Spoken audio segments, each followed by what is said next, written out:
நம்ம இப்போ பார்க்க போகிறது 11th போர்ஷனில் டஃப்பான ஒரு டாபிக் என்னன்னா ஆப்ளிக் ப்ரொஜெக்ஷன் அப்படின்னு சொல்லிட்டு. பொதுவாக பார்த்தீங்கன்னா நீங்கள் ஒரு பந்து எறிகிறீங்க, இல்லை ஒரு ஜாவலின் த்ரோ ஈட்டி எறிகிறீங்க, இல்லை ஒரு டிஸ்கஸ் த்ரோ இது மாதிரி எறியும் போது பார்த்தீங்கன்னா ஒரு குறிப்பிட்ட அதாவது எர்த் சர்ஃபேஸ்ல இருந்து ஒரு குறிப்பிட்ட ஆங்கிளில் எரிஞ்சோம்னா அது வந்து அதிகபட்ச தூரத்துக்கு போய் விடுவோம் இல்லைங்களா.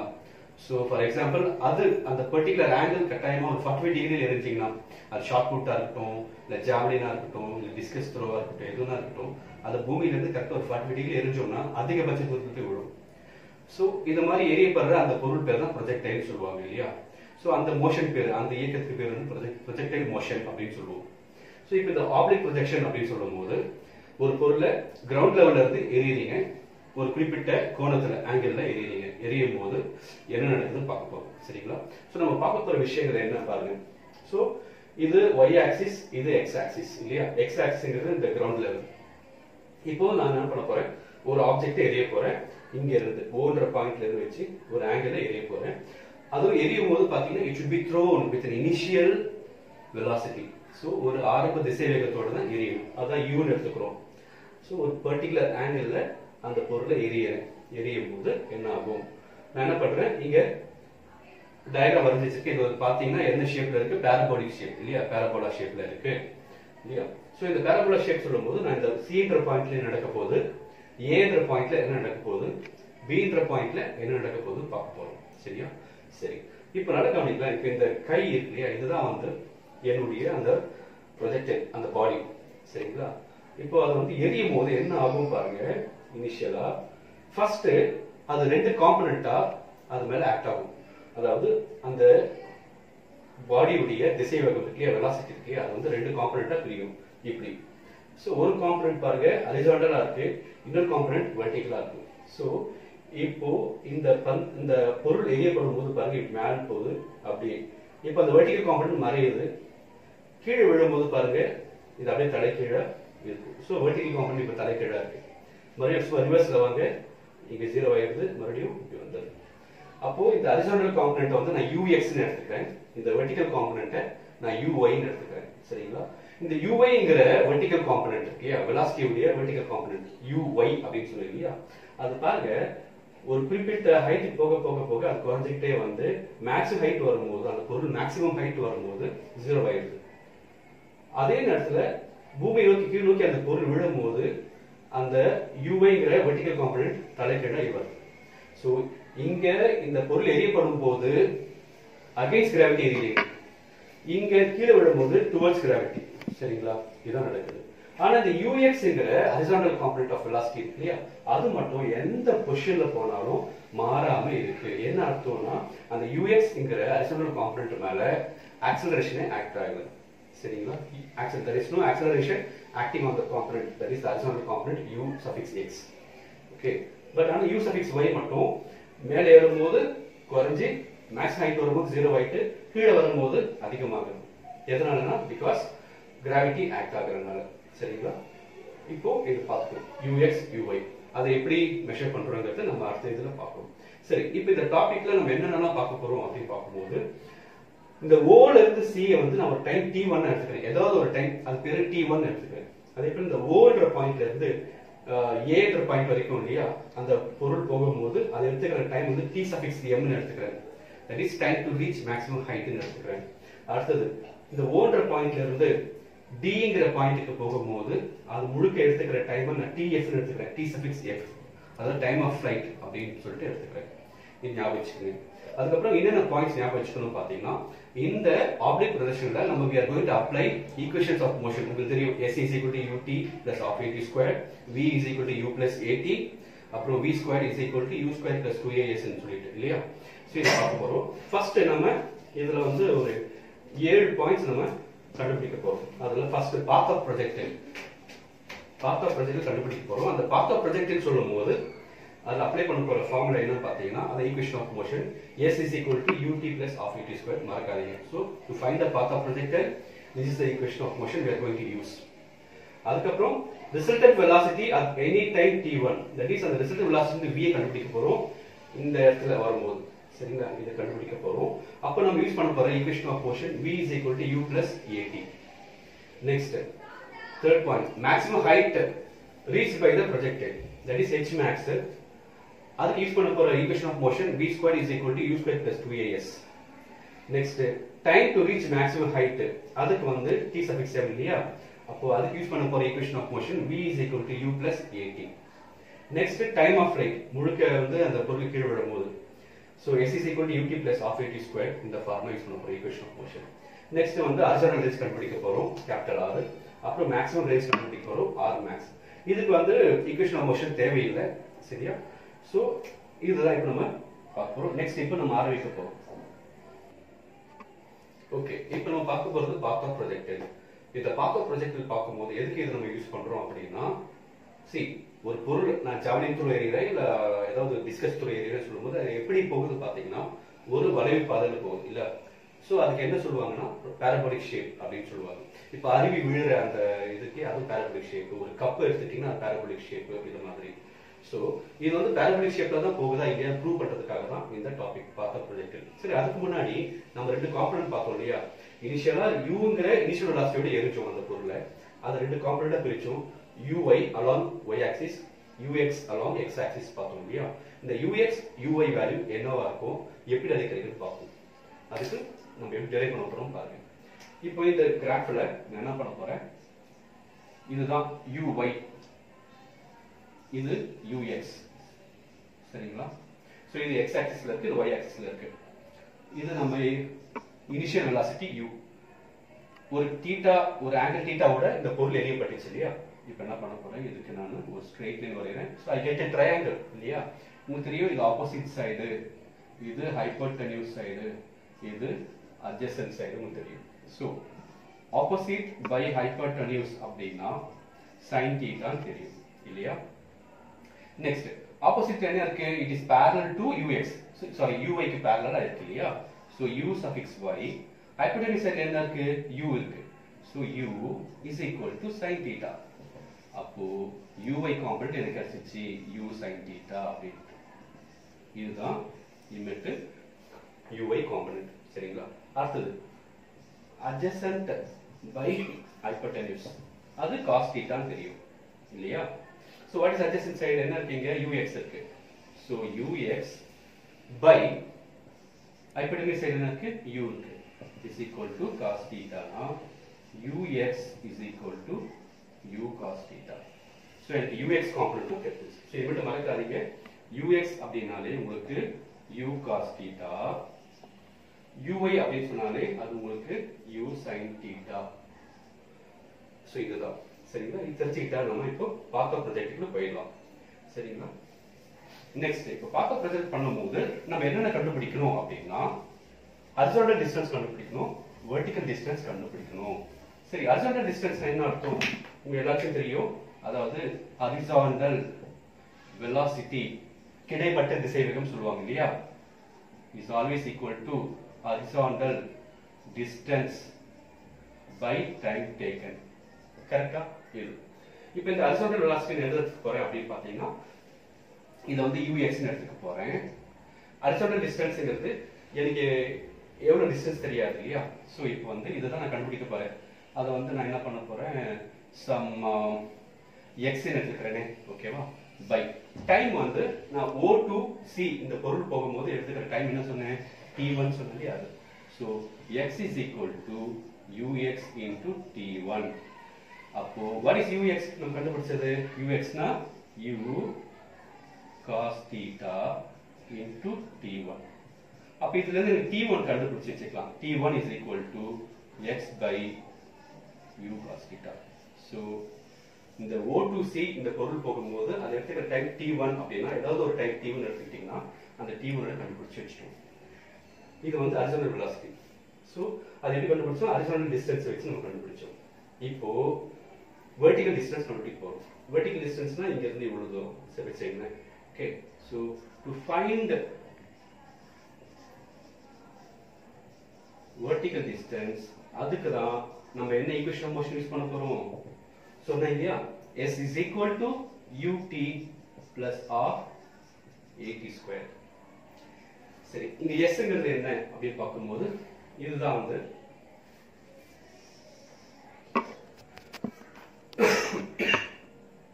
ஸோ எஸ்ங்கிறது இங்க வெர்டிக்கல் டிஸ்டன்ஸ். ஸோ இந்த வெர்டிக்கல் டிஸ்டன்ஸ் சொல்லும்போது நான் என்ன பண்ண போறேன், அது வந்து சம் ஒய்ன்னு எடுத்துக்கிறேனே. Okay, vertical distance. யூங்கிறது என்ன அப்படின்னு பார்த்தீங்கன்னா யூங்கிறது இங்க initial vertical velocity, that is u is equal to u1, which is nothing but uy, which is nothing but u sin theta. சரியா? t ங்கிறது நான் டைம் t1 எடுத்துக்கிறேன். a ங்கிறது இந்த பொருள் வந்து against gravity எரியப்படுறதுனால a is equal to minus g. சரி, இந்த மாதிரி t வந்து t1. இப்போ இது எல்லாத்தையும் சப்ஸ்டிட்யூட் பண்ணுங்க. அப்போ y is equal to u க்கு பதிலா u1, இது u sin theta, u sin theta into t க்கு பதிலா t1. what is t1? Already கண்டுபிடிச்சு வச்சிருக்கோம். t1 வந்து x by u cos theta. a வந்து minus g னால minus into plus minus ஆயிடும். of a க்கு பதிலா g, அத minus g, t க்கு பதிலா t1. மறுபடியும் what is t1? நாம் கண்டுபிடிச்சு வச்சிருக்கோம் இல்லையா? so x by u cos theta the whole square.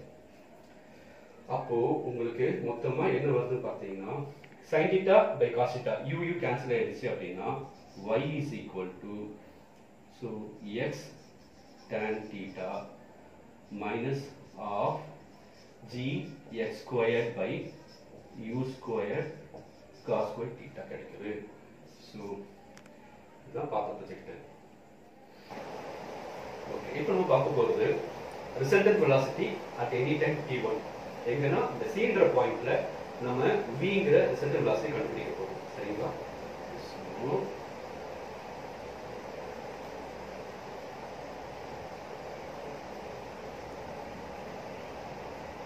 இதுக்கு என்ன சொன்னேன், நம்ம என்ன ஈக்குவேஷன் ஆஃப் மோஷன் யூஸ் பண்ண சொன்னேன். ஃபர்ஸ்ட் வந்து s = ut + half at square இல்லையா? இதுக்கு வந்து v is equal to u plus at. நான் இப்போ v ஐ கண்டுபிடிச்சாங்க. இந்த v வேற. சோ இப்போ v ங்கிறது என்ன அப்படினா 0 to O to c ங்கற பாயிண்ட் வரும்போது இந்த இடத்துல v ங்கிறது ஃபைனல் வெர்டிகல் வெலாசிட்டி, u ங்கிறது இனிஷியல் வெர்டிகல் வெலாசிட்டி. சரிங்களா? அப்போ v உடைய வேல்யூ என்னன்னு பார்த்தீங்கன்னா இந்த இடத்துல பாருங்க.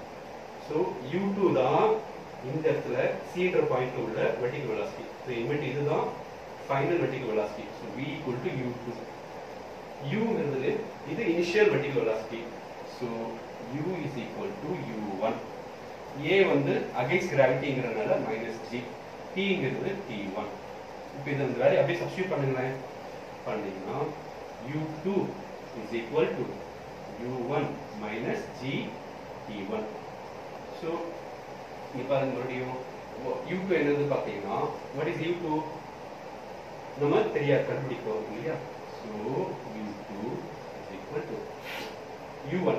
u1 is nothing but u sin theta minus g t1. இது அப்படியே வச்சுக்கலாம். நெக்ஸ்ட் இப்போ இந்த பாயிண்ட்ல என்ன பண்ணுங்க, இந்த கிராஃபை நான் வரையறேன்.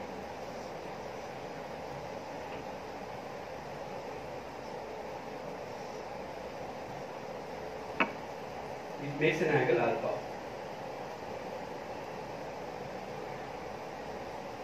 So I am going to apply Pythagoras theorem. ux squared plus u2 squared is equal to v squared.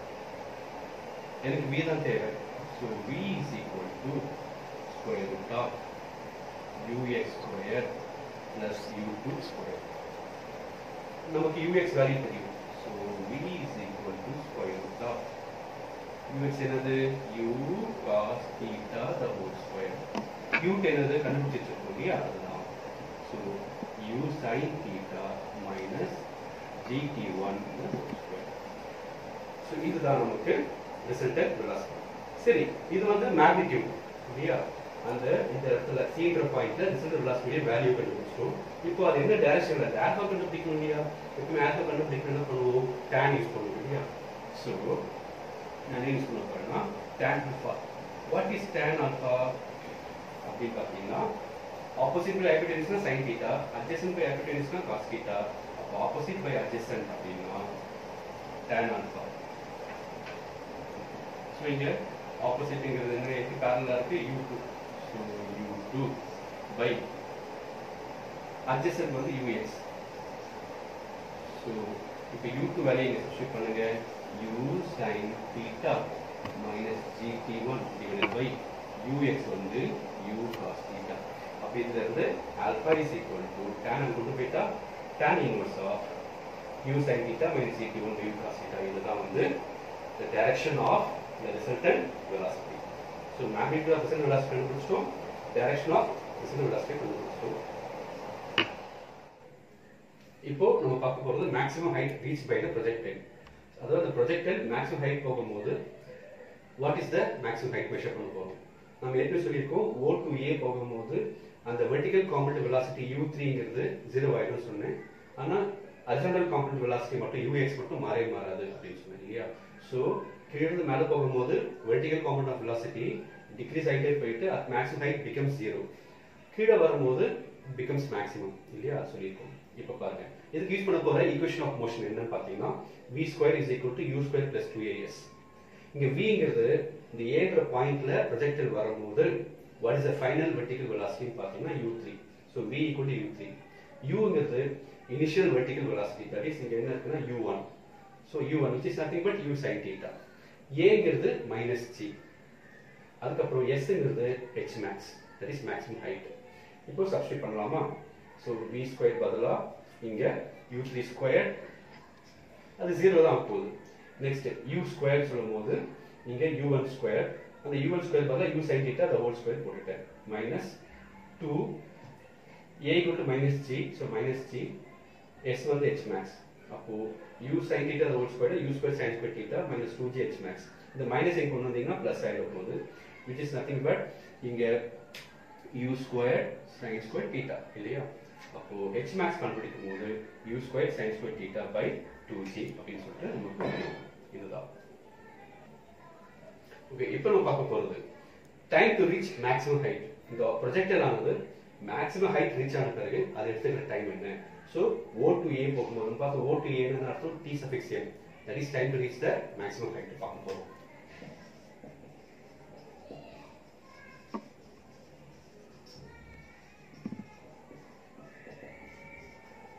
இதுக்கு என்ன ஈக்குவேஷன் ஆஃப் மோஷன் யூஸ் பண்ண போறோம் அப்படின்னு பார்த்தீங்கன்னா again v is equal to u plus at. இப்போ what is v பார்த்தீங்கன்னா final vertical velocity, that is v is equal to u3 which is nothing but 0 பார்த்தோம் இல்லையா. u ங்கிறது initial vertical velocity, so u is equal to u1 which is nothing but u sin θ. a வந்து minus g தெரியும், t வந்து tm. இப்போ substitute பண்ணலாமா. so v வந்து 0, u1 வந்து u sin θ minus g tm. அப்போ g tm is equal to u sin θ எடுத்துட்டோம்னா tm என்னவா இருக்கும், u sin θ by g. சரிங்களா, இதுதான் time to reach the maximum height. Okay, இப்போ நம்ம பார்க்க போறது time of flight. time of flight என்ன அர்த்தம், it's a time taken by body from the point of projection. எந்த பாயிண்ட்ல எரிஞ்சோமோ அந்த பாயிண்ட்ல இருந்து எந்த பாயிண்ட்க்கு போய் விழ போறோம், எந்த பாயிண்ட்ல போய் விழ போறோம் அந்த பாயிண்ட்க்கு ரீச் ஆகும்போது அந்த ப்ரொஜெக்டர் எடுத்துக்கிற மொத்த time, so time of flight. அப்போ நம்ம டிஎம் மெஷர் பண்ணோம் இல்லையா, ஸோ அந்த டிஎம்ஏ இன்னொரு ஆட் பண்ணணும். ஸோ 2tm அப்படின்னு வரணும் ஆன்சர் வந்துச்சுன்னா அதுதான் TF. So TF is always equal to twice the time to reach the maximum height. சரியா.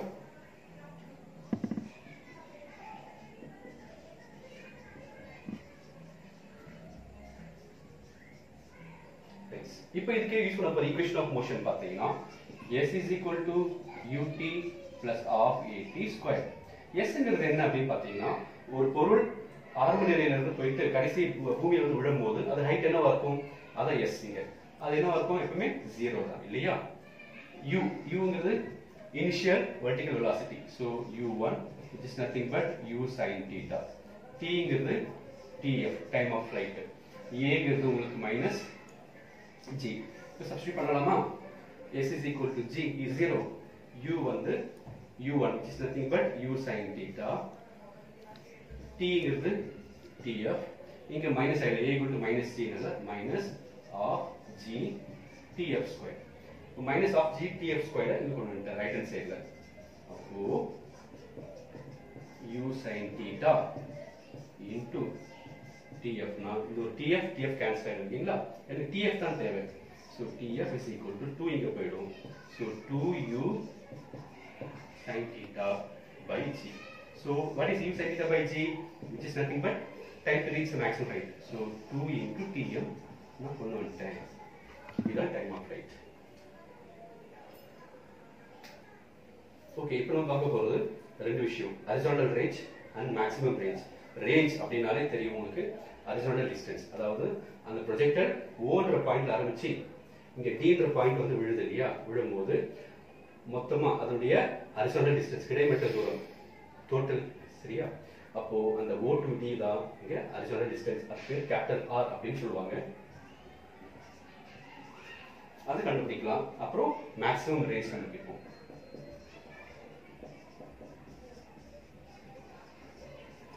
இதுக்கு சிம்பிள் ஃபார்முலா, இதுக்கு ஈக்குவேஷன் மோஷன் தேவையே கிடையாது.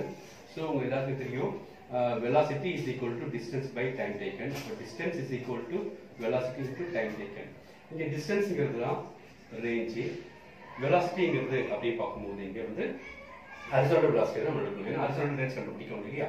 ஸோ அது ux, tங்கிறது time of flight tf. So capital R is equal to ux தெரியும் உங்களுக்கு, u cos theta. நம்ம ஆல்ரெடி tf கண்டுபிடிச்சு வச்சிருக்கோம் இல்லையா, அது என்னது 2u sin theta by g ன்னு பார்த்தோம். ஸோ இங்க u into u, u square 2 sin theta cos theta by g. What is 2 sin theta cos theta பார்த்தீங்கன்னா sin 2 theta. So u square sin 2 theta by g. இதுதான் horizontal range. அப்ப maximum range அப்படின்னு பார்க்கும்போது ஒன்றும் இல்லை, R max. நீங்க என்ன பண்ணுங்க, இந்த R max இல்லையா, ஸோ R maxங்கிறது என்ன பண்ணுங்க, when I put sin 2 theta equal to 1, sin 2 theta equal to 1 நீங்க போடலாமா? So sin 2 theta equal to 1 னா 2 theta is equal to sin inverse of 1. sin inverse of 1 என்னது 90 degree. அப்போ theta equal to 90 degree by 2 போட்டீங்கன்னா theta equal to 45 degree. அப்போ எந்த ஒரு பொருளையுமே இந்த ஆங்கிள் எரிஞ்சோம்னா அது அதிகபட்ச தூரத்துக்கு விழும், அதுக்கு பேர் தான் R max. ஸோ இப்போ என்ன பண்ண போறேன், அந்த sin 2 theta 1 ஆகிட்டோம்னா u square by g. This is the formula for R max. So இதுதான் maximum range. Thank you. So இந்த வீடியோ பார்த்துருப்பீங்க, இந்த டாபிக் பார்த்துருப்பீங்க, இந்த டீச்சிங் பார்த்துருப்பீங்க. உங்களுக்கு பிடிச்சிருந்ததுன்னா இதை லைக் பண்ணுங்க, ஷேர் பண்ணுங்க, புதுசாக பார்க்குறவங்க சப்ஸ்கிரைப் பண்ணுங்க. அதுக்கப்புறம் அந்த கமெண்ட் பாக்ஸில் உங்கள் கமெண்ட்ஸ் நீங்கள் பதிவிடலாம். நன்றி.